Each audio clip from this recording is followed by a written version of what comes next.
گوجری زبان میں اپڈیٹ سنیے۔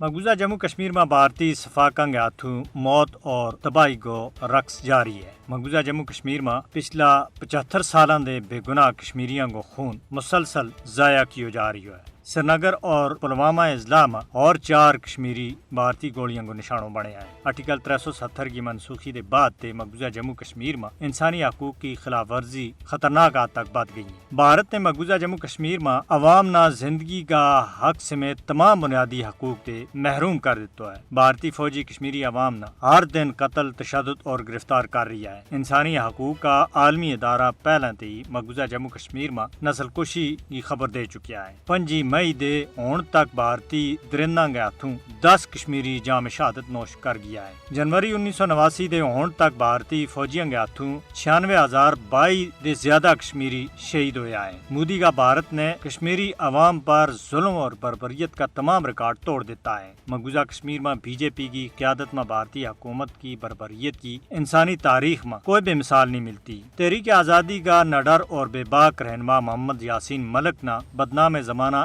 NIA عدالت کا طرف تے عمر قید کی سزا نہ کشمیری عوام کے نال پوری دنیا کا انصاف پسندہ نے ٹھلا دیتا ہے۔ بھارتی پولیس نے نہ صرف اس ظالمانہ سزا کے خلاف احتجاج کرنے والوں پر معصومہ سری نگر دے 10 نوجوانوں نے گرفتار کیا ہے، بلکہ جامع مسجد سری نگر نہ بند کر کے عوام نہ نماز جمعہ پڑھن دے بے روک دیتا گیا۔ اس کے علاوہ پورا مقبوضہ جموں کشمیر میں نوجوانوں کی پکڑ دکڑ کو سلسلہ ہون بھی جاری ہے۔ بھارت کے ہاتھوں ہر قتل کشمیری عوام کی حق خود ارادیت کی جدوجہد میں نئی طاقت پیدا کر رہی ہے۔ مقبوضہ کشمیر میں جاری قتل عام عالمی ضمیر کے واسطے ایک دستک ہے۔ اقوام متحدہ کو فرض ہے کہ وہ تنازع کشمیر نہ حل کر کے کشمیری عوام کا خون نہ بچا سکیں۔